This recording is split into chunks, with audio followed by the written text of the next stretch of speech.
Good morning, my students. This is me, د.هاني الحسني, and that's the course of Grammar 3.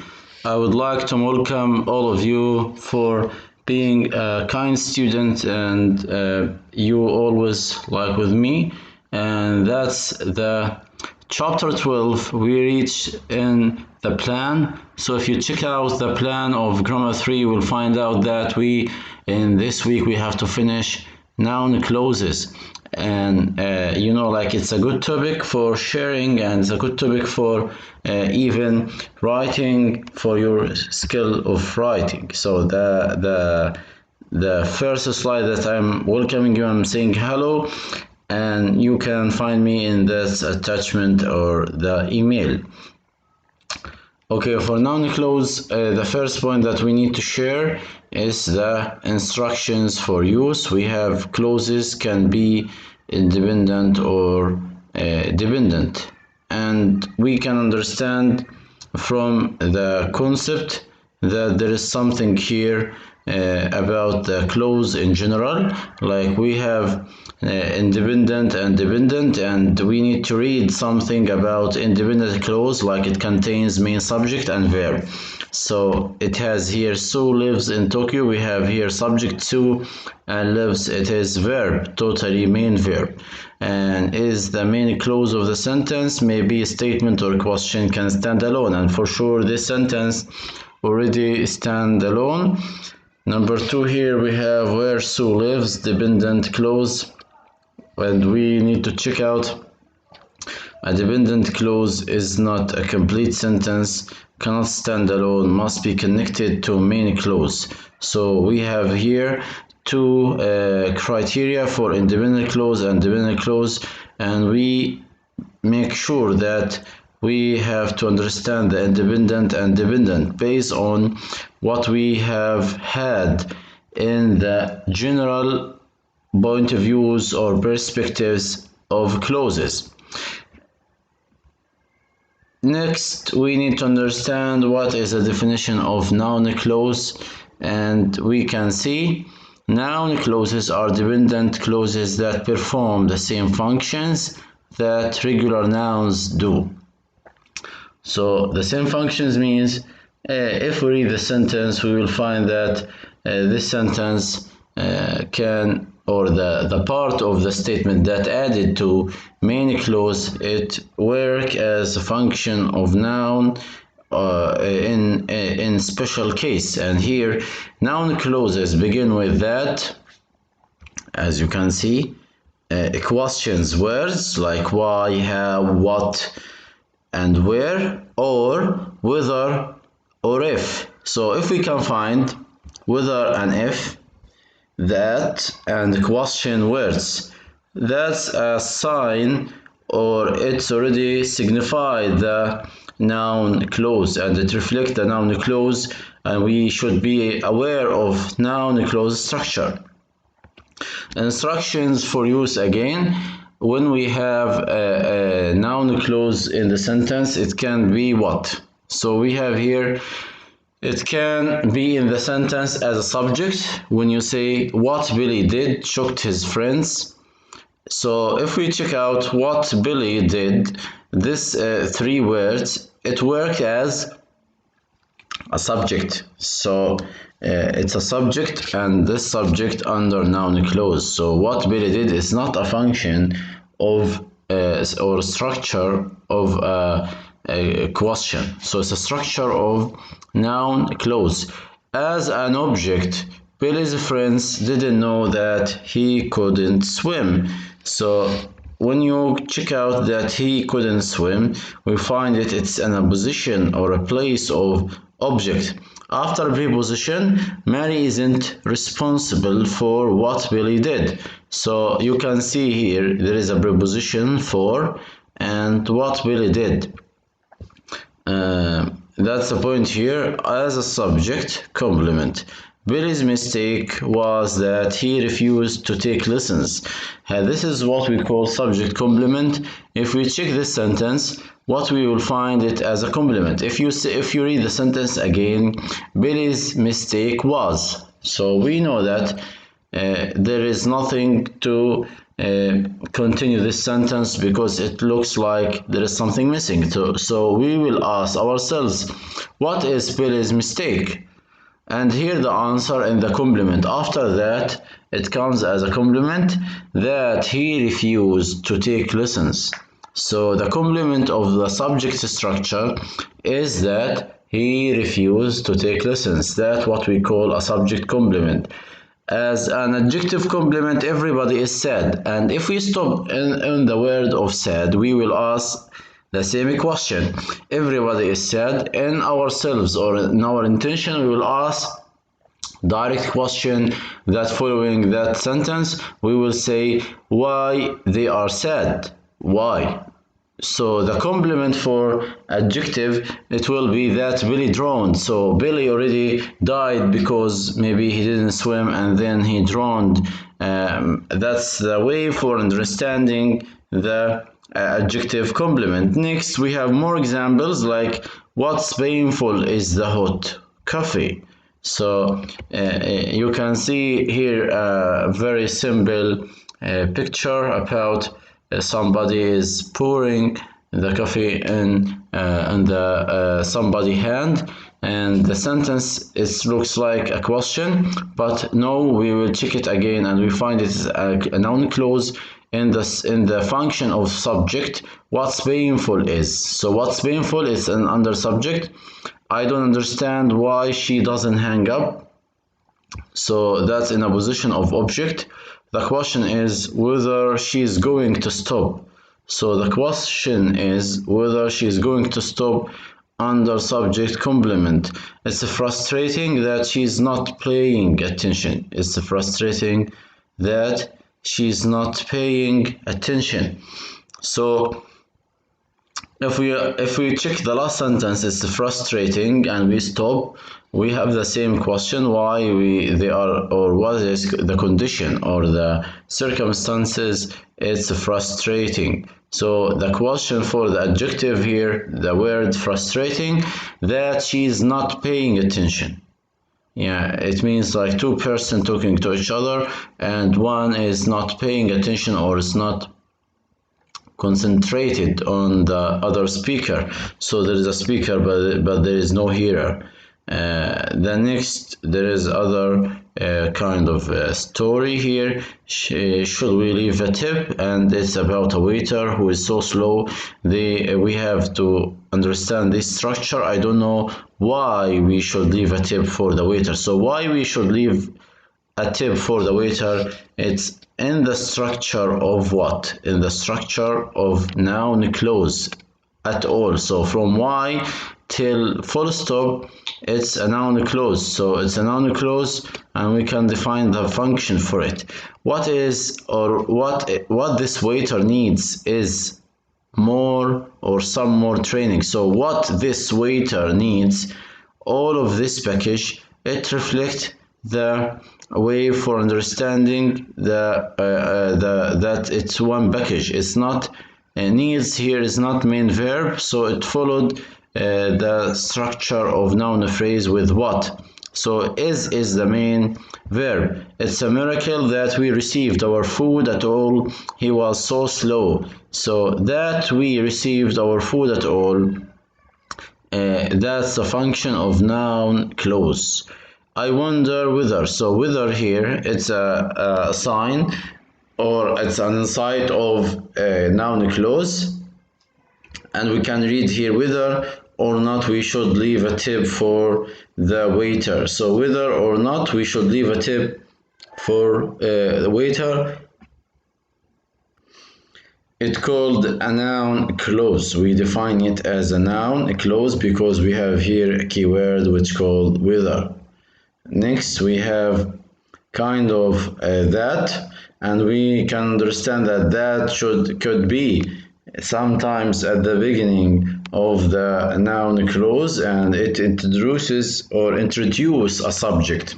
So you cannot omit that at the beginning because there is a grammatical case that it introduces a noun clause at the beginning of the sentence. That these prices are so high is outrageous. I think that I will need to reorder. So here the word that it comes as an object. So the object, in case of object, you can omit that. No need for put it in the sentence, even though we understand that that is important for the real structure of the sentence, but we can omit it because the meaning is still there. Practice 1, here we have used the clause introducers to make sentences with the noun clause to explain the picture. So examples: my boss told me that. What I need right now is. So you need to use some sentences from here in a form of sentence that could be a noun clause. So what I need right now is a break. So you can continue. What I need right now is a break. My boss told me that I should be more careful. So you could continue with other sentences. So that's a structure, that I should be more careful. Very simple, I think, for writing a sentence, and that's the way for understanding how we could insert the function of noun clauses in the sentence without having that concern whether using what in the middle of the sentence will need like a punctuation mark, like question mark, or not. Embedded questions, we say that question that is changed to a noun clause is called embedded question. And here we have one example, and therefore this example, for sure we find that there is clear question mark, and that's what we call is a question. But here we could find there is what I want to order. It looked like it's a normal statement, and this is what we call statement order. We change the question function, and we put the question word what in the middle of the sentence, and that's what we have to understand in the position of noun clause. So next we have embedded question number 2 are more polite than a direct question. So sometimes in our style of asking or speaking, we need to understand that embedded questions could be more powerful than and more polite than, or can be more polite than using the direct question, like are there any tables next to a window? That's a direct question. Can you tell me if there are any tables next to a window? Can you tell me if there are any tables next to a window? So can you tell me, and you continue with a function of what we call the function of noun clause. Here we ended with a question mark.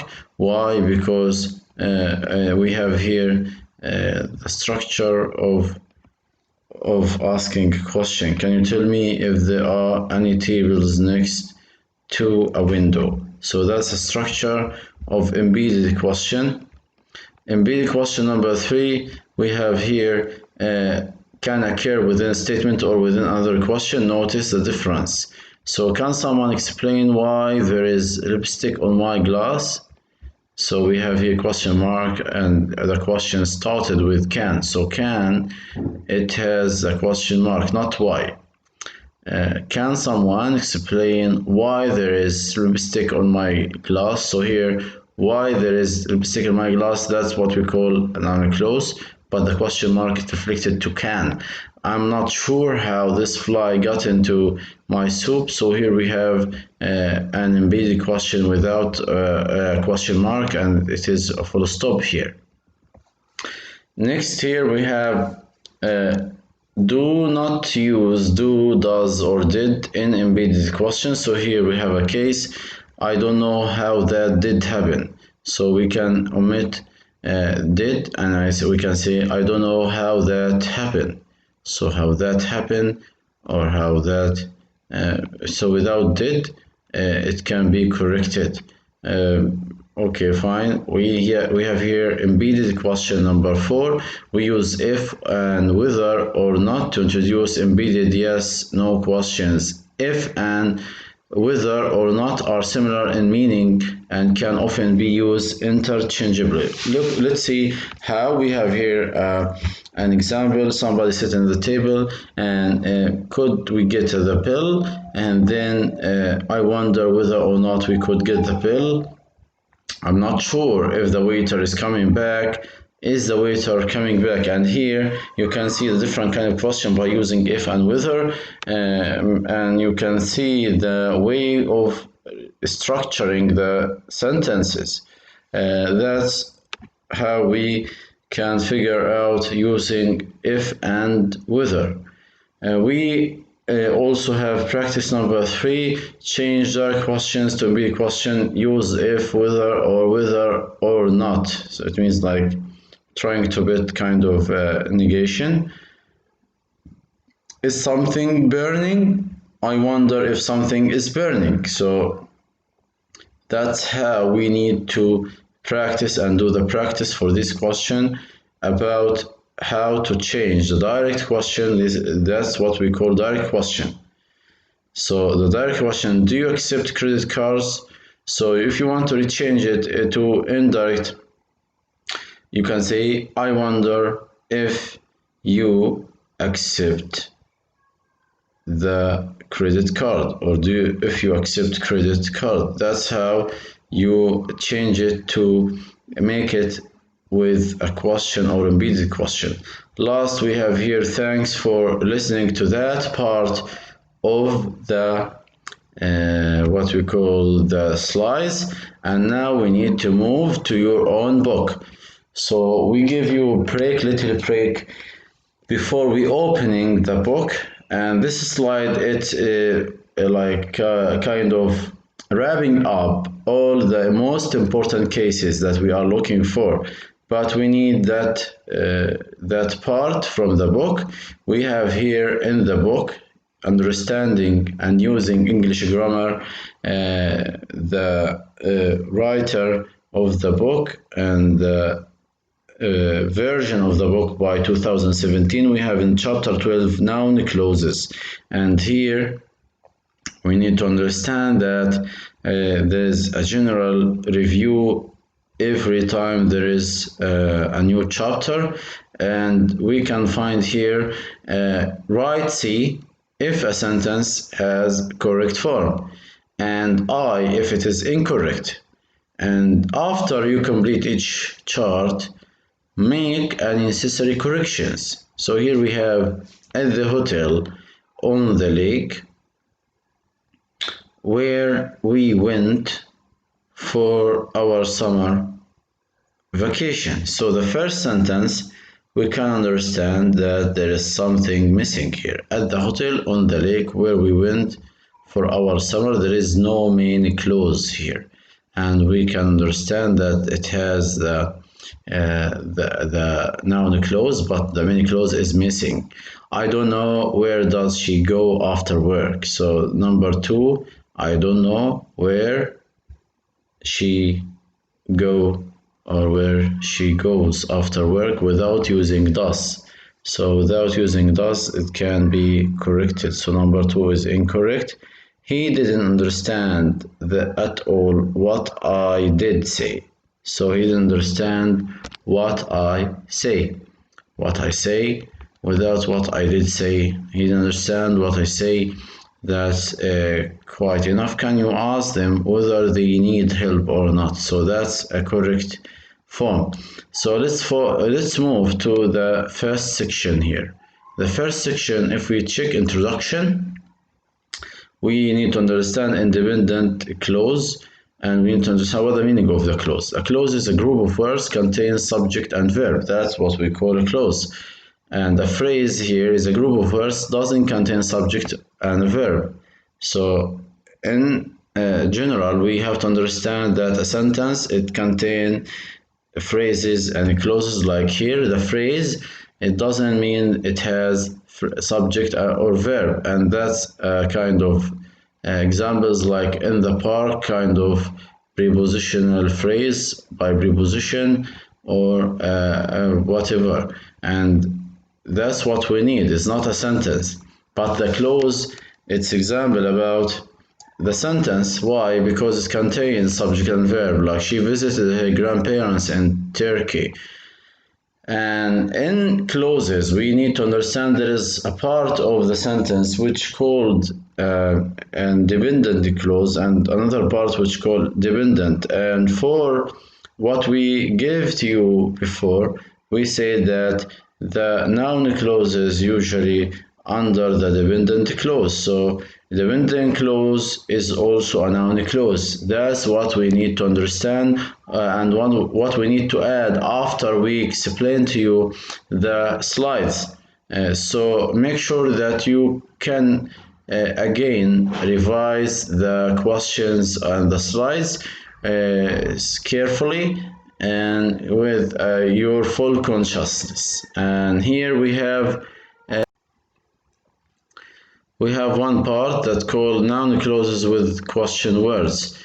The question here: where does she live? What did he say? When do they go? So we have here three sentences, and the three sentences, it's normal question. Why? Because we have the structure of normal question, WH question, helping verb, and after helping verb we have subject, and then we have the main verb, and here the real structure of question. But for noun clause, we can use the word question, as here we say I don't know where she lives, I couldn't hear what he said, do you know when they went? And here the way for using the structure, or the how we deal in the last sentence: when they went, do you know when they went? We cannot say when they did went, so that's for sure wrong, and that's a structure that we are looking for. WH question with subject and verb. No need for helping verb, because it will be totally incorrect for a structure of noun clause. Number two, who lives there? I don't know who lives there. So who lives there in that structure is totally different from here, because here is a clear question, but here it's embedded question inside one statement. I wonder who is at the door. I wonder who is at the door. I wonder here, it looks like we changed the structure to be noun clause, and that's what we reminded you in the previous slides. And last, when we say who are those men, I don't know who those men are. So we here restructure the sentence: who those men are. We cannot follow who with a helping verb or the verb, because why? Because that will not be a structure of question in noun clauses. So here, if you look at the note, who is at the door? Who is the subject? The subject of question. Who are those men? Those men is the subject of the question. So B is plural. B, it means the case here. Those men are. Those, it refers to a number of men, and that's why we have to put are at the end. You know how we restructure the two sentences. In the normal question, we have a question, verb, and subject, and here we have embedded a question, subject, verb. So how to deal with it? You need to practice and practice and practice. Why? Because so many students, they still couldn't embed the question, and they didn't know how to put the normal question inside the statement. Who those men are will not be like who are those men, for sure. And last, we have here what did she say? What she said surprised me. So we change, instead of saying did here, no auxiliary verb, and that's why no helping verb. We need to rechange it to make it in the past. What she said surprised me. What they will do is obvious. What they will do is obvious. So that's very clear. Notice, subject takes a singular verb. Subject or noun clause subject takes a singular verb is. like here we can find is, it's very clear, and here you can find is. That's how we need to deal with noun clause and the main verb of noun clause. We have here such questions. We are not really into asking question, but later on we will try to share with you kind of questions or a quiz on the model. Number 3, we said clauses with whether or if, and we discussed it quickly in the slide, and we said yes, no question, will she come? In the normal question, I don't know whether she will come, I don't know if she will come. And that's the two part here. You need to think again how we restructure and how we put the sentence instead of making it seem like normal question. And here I don't know whether she will come, I don't know if she will come. I wonder whether he needs help, I wonder if he needs help. And you can also see these two structures. I wonder whether or not she will come, I wonder whether she will come or not. So using or not here, or not, it is like flexible. Why? Whether or not, it depends on the way how you restructure the form. And here you have flexibility. The first one, I wonder whether or not she will come, I wonder whether she will come or not, or I wonder if, instead of using whether, if she will come or not. And notice or not is used, so you can see how you are making the noun clause flexible by saying yes or no, or answering yes or no. Whether she comes or not is unimportant to me, so you can start the sentence with whether in a position of subject for noun clause. That's also possible. So the question that you will find, how to rechange or to change.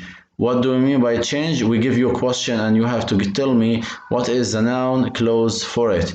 We have here question words followed by infinitive. That's new, but we will talk about it within a few minutes. Why? Because I need to remind you that we need the infinitive. Why? That's how we make it very expressive. How?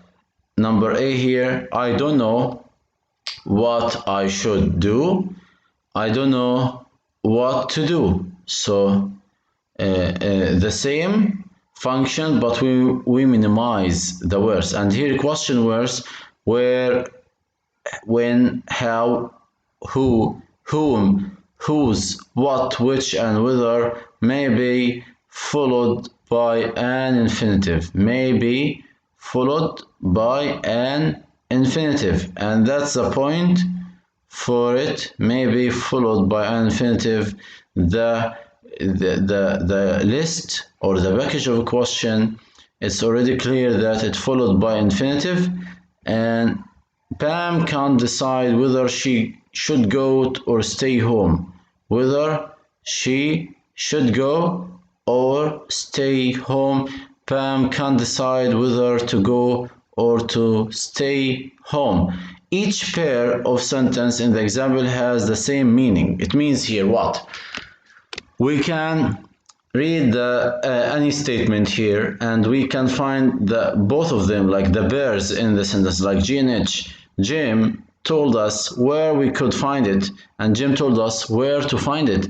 We realize it's totally the same, but we can use a structure of infinitive and we can put should or could instead in another sentence. That will not change the meaning of or the structure of the noun clause. And here a lot of examples, like number 3, please tell me how I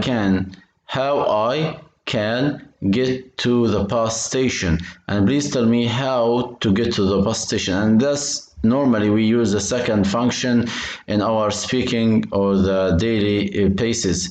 the last for that kind of video, we need to talk about noun clauses with that, and we define it in the slide as well. We said that it has different functions, and it can be as a subject complement or it can be adjective complement.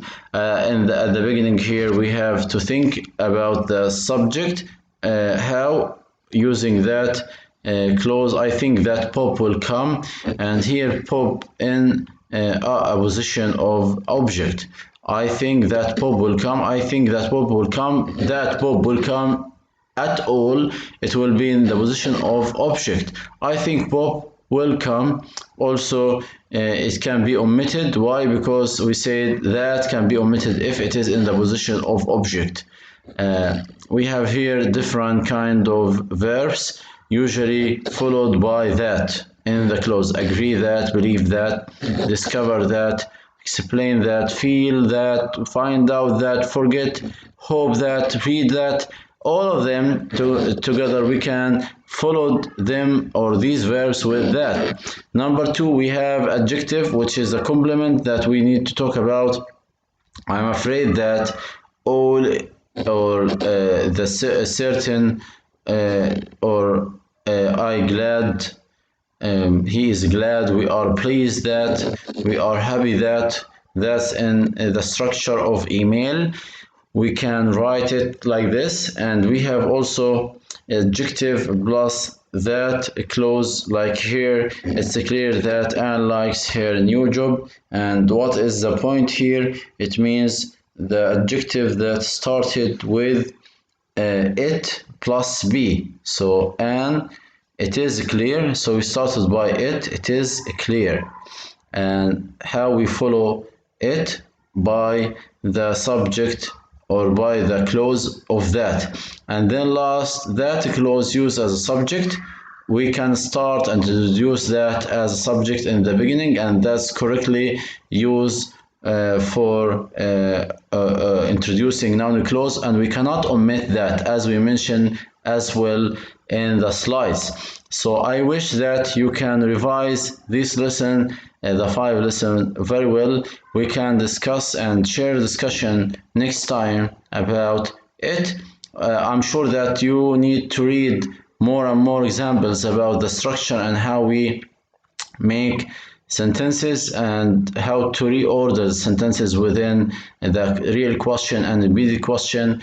I wish you enjoy listening to me, and wish you best luck. See you later. Thank you again, and for sure you will have another video very soon.